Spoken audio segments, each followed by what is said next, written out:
Всем добрый день. Сегодня у нас интересный очень случай. К нам поступила пациентка, гражданка Казахстана.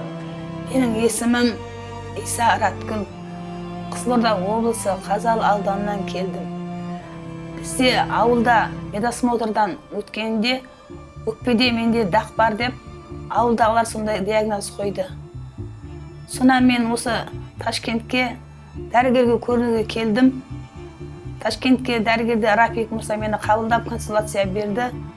Месяц назад она при диспансеризации выявила опухоль правого легкого. Опухоль 3 сантиметра в диаметре, больших размеров. Также имеется поражение перебронхиальных лимфоузлов.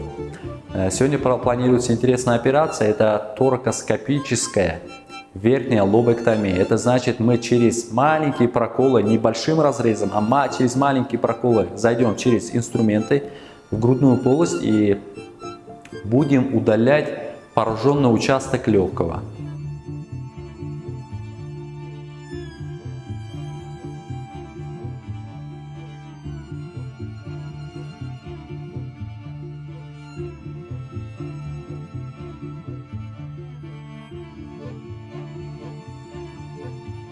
Операциядан алып мені безімді алып тастап, қазір жақсымын.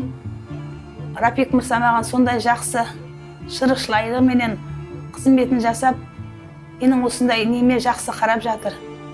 Мен сол операциядан жақсы сәтті шықтым. Реанимацияда бір күн жатып, қазір палатадамын. Аллаға шүкір жақсымын, жақсы ауқаттанып жатырмын. Медсестралар, дәрігерлер жақсы жағдайым жасап жатыр.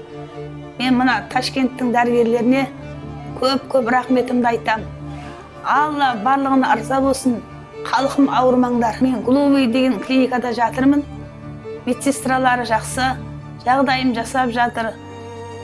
Кәдімгі капельдерін құйып, дәрілерін беріп, ауқаттанып, бар жағдайым жасап тұр.